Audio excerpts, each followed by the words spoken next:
प्रिय विद्यार्थियों, आप सभी का मेरे YouTube चैनल प्रदीप दाधीस पर हार्दिक अभिनंदन एवं स्वागत।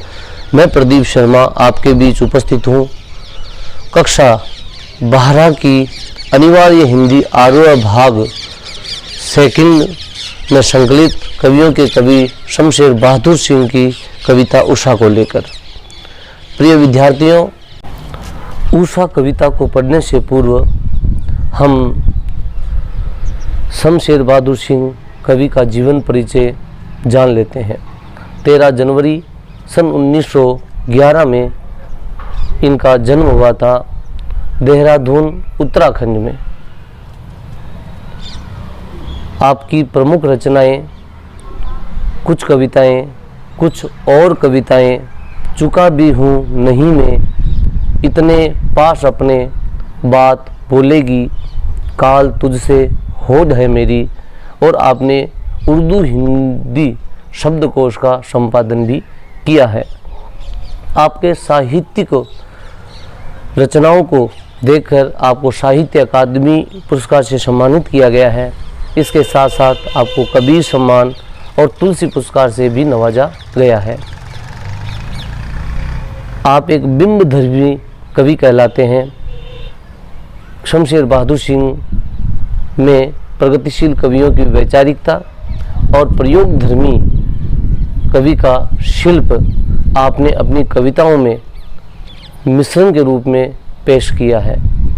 आपकी कविताओं में प्रेम, सौंदर्य, वर्ग चेतना के साथ साथ मानव जीवन मूल्यों को भी आपने महत्वपूर्ण स्थान दिया है। आपने सौंदर्य के शब्द चित्र कविताओं में रचे हैं। आपकी बिंब शैली और चित्रात्मक शैली कविताओं को और भी सुंदर बनाती है। आपकी ये जो कविता उषा, जो इस पाठ में हम पढ़ेंगे, आपके द्वारा रचित यह कविता सूर्योदय से ठीक पहले के समय को बहुत ही सुंदर तरीके से हमारे से परिचय करा रही है।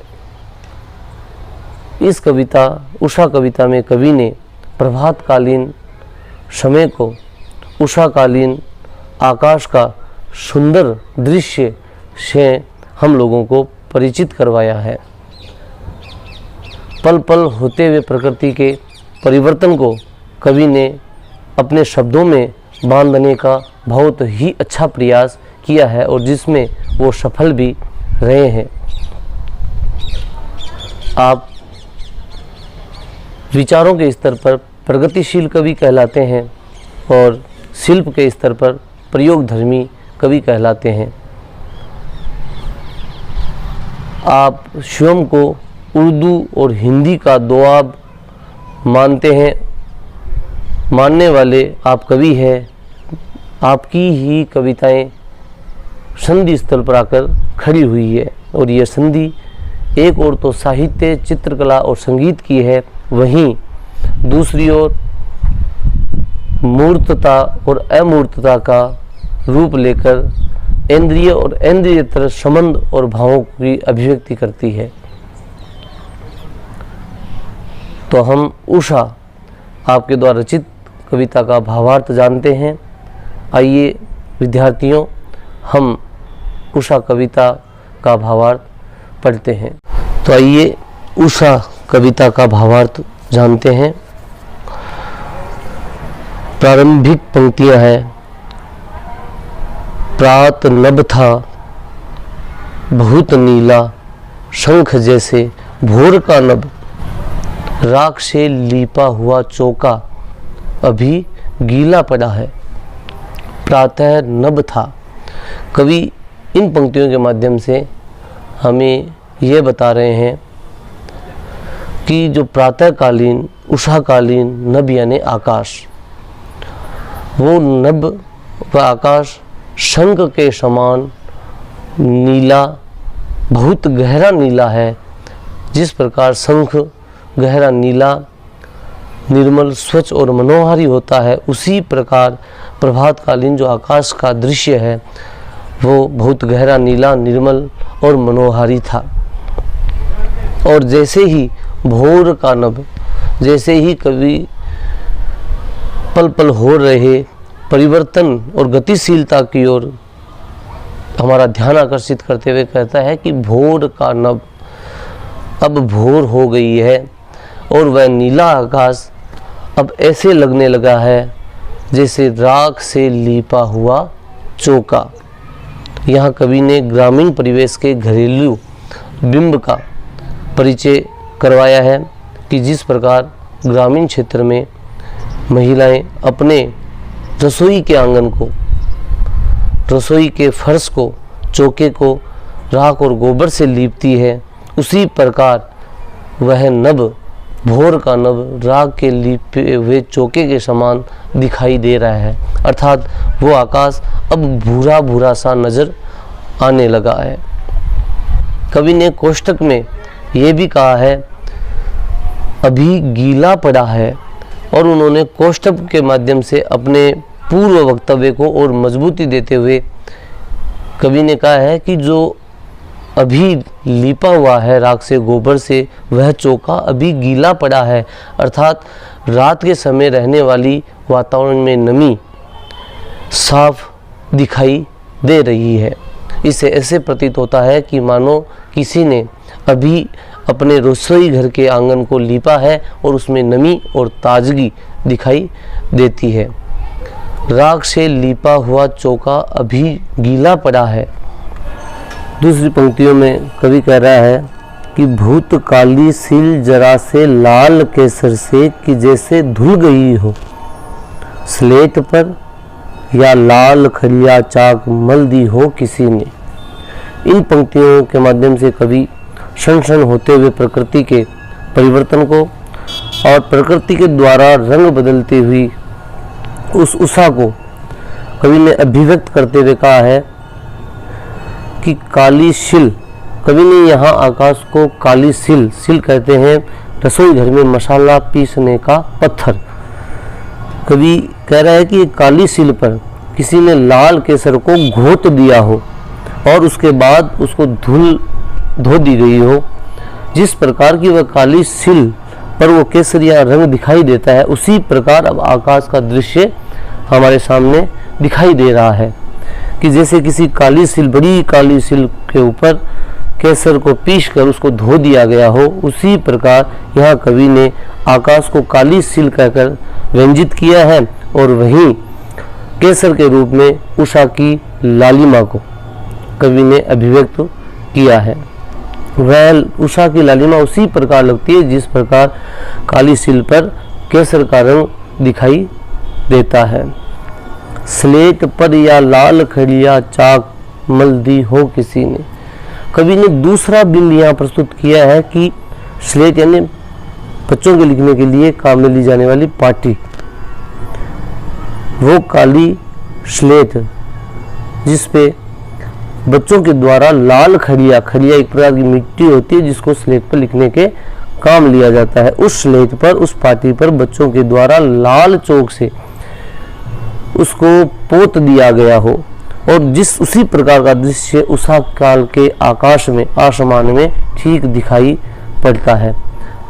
आशय यह है कि कवि ने उषाकालीन, प्रभातकालीन रंग बदलते हुए आकाश की ओर हमारा ध्यान आकर्षित करते हुए कहता है कि पहले जो आकाश नीला था उसके बाद वो भूरे रंग में परिवर्तित हो गया और धीरे धीरे उषा की लालिमा बिखरने लगी और वह लाल कलर में आने लगा। हल्का सा अंधेरा आकाश में छाया हुआ है जिसको कवि ने काली स्लेट और काली शिल के रूप में यहाँ हमारे सामने प्रस्तुत किया है और उसी में उषा की लालिमा लाल चौक और लाल केसर के रूप में कवि ने प्रस्तुत की है। बदलते हुए प्रकृति के पल पल बदलते हुए इस मनोहारी दृश्य का कवि ने ग्रामीण परिवेश के घरेलू बिंबों को रेखांकित करते हुए बहुत ही सुंदर चित्रण किया है। और आगे की पंक्तियों में कवि ने कहा है कि नील जल में या किसी की गोर झिलमिल देह जैसे हिल रही हो। संपूर्ण जो आकाश, नीला आकाश हमारे सामने उपस्थित कवि ने बनाया है, एक शब्द चित्र बनाया है उस नीले आकाश का। वो नीला आकाश जब उसमें सूर्य उदय होता है और उसकी श्वेत आभा, सूर्य जब नीले आकाश में उदय होता है तो उसकी श्वेत आभा चारों ओर बिखर जाती है। उसी प्रकार कवि ने एक बिंब को प्रयोग करते हुए कि सूर्य उसी प्रकार दिखाई देता है जिस प्रकार कोई सुंदरी अप्सरा जो गोरी देह है, शरीर वाली है, और वह नीले जल से नहाकर बाहर निकल रही है, उसका पूरा शरीर झिलमिला रहा है अर्थात चमक रहा है। सूर्य की किरणें उस नमी के कारण और सुबह सुबह चलने वाली उस मंद मंद हवा के कारण मानो हिल रही हो, ऐसे प्रतीत होती है कि वो नीले जल से निकलती हुई अप्सरा, गोरी देह वाली सुंदरी, उसका शरीर झिलमिला रहा हो, चमक रहा हो और वो अपने शरीर को हिला रही हो, अंगड़ाई ले रही हो। ठीक इसी प्रकार जिस प्रकार दृश्य आपके मोबाइल स्क्रीन पर चल रहा है, उसी प्रकार का दृश्य सुबह प्रभात कालीन, उषा कालीन समय पर देखने को मिलता है, जिसको कवि ने शब्द चित्रों के माध्यम से हमारे सामने प्रस्तुत किया है। वो गोरी देह वाली स्त्री, मानो ऐसा लगता है कि वो नीले जल से अपने इस गौर वर्ण वाले शरीर को भिगोकर बाहर निकल रही हो और वो हिलती डुलती प्रतीत होती है। और वैसे का वैसे ही उषा की लालिमा को हटाते हुए सूर्य जब नीले आकाश में अपनी श्वेत आभा को फैलाता है और वो उषा को चीरते हुए, उषा की लालिमा को चीरते हुए और उस आकाश की कालिमा और लालिमा को चीरते हुए जब सूर्य उदय होता है और श्वेत आभा को जब फैलाता है, कि अपनी किरणों को फैलाता है, पूरे वातावरण को चमकदार बना देता है, वो उसी प्रकार प्रतीत होता है जैसे गोरी देह वाली सुंदरी किसी नीले जल से बाहर निकल रही हो। और जादू टूटता है अब उषा का, जादू टूटता है अब उषा का, सूर्योदय हो रहा है। कवि कहता है कि जो आकाश नीला था, भूरा हुआ, काले वर्ण का रंग का हुआ और उषा की लाली से लाल रंग का हुआ, बार बार रंग बदलता हुआ अपने रंगीन दृश्यों से हमको आकर्षित करता हुआ, लोगों को सम्मोहन में डालता हुआ, वो उषा रूपी चतुर नारी के द्वारा सम्मोहन बढ़ाता हुआ वो दृश्य, जैसे ही सूर्य उदय होता है, सूर्य उदय होता है पूर्व दिशा में, वैसे ही मानो अब उसका जो सम्मोहन का जादू था वो टूट चुका है।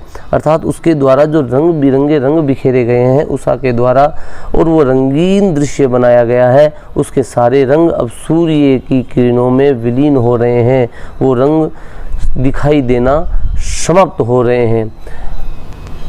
आशय यह है कि उषा काल में रंगीन वो सुरम्य वो मनोहारी दृश्य सूर्य उदय के साथ, सूर्य की श्वेत आभा के साथ, सूर्य की किरणों के साथ विलीन हो जाते हैं और दिखाई देना बंद हो जाते हैं। तो कवि ने उस जादू को टूटना कहा है। सूर्य का उदय होना और उषा के रंगीन दृश्यों का दिखाई देना बंद हो जाना, दिखाई देना समाप्त हो जाना, जैसे कोई जादू टूट जाता है, उसी प्रकार आकाश एकदम स्वच्छ श्वेत वर्ण का दिखाई देने लगता है।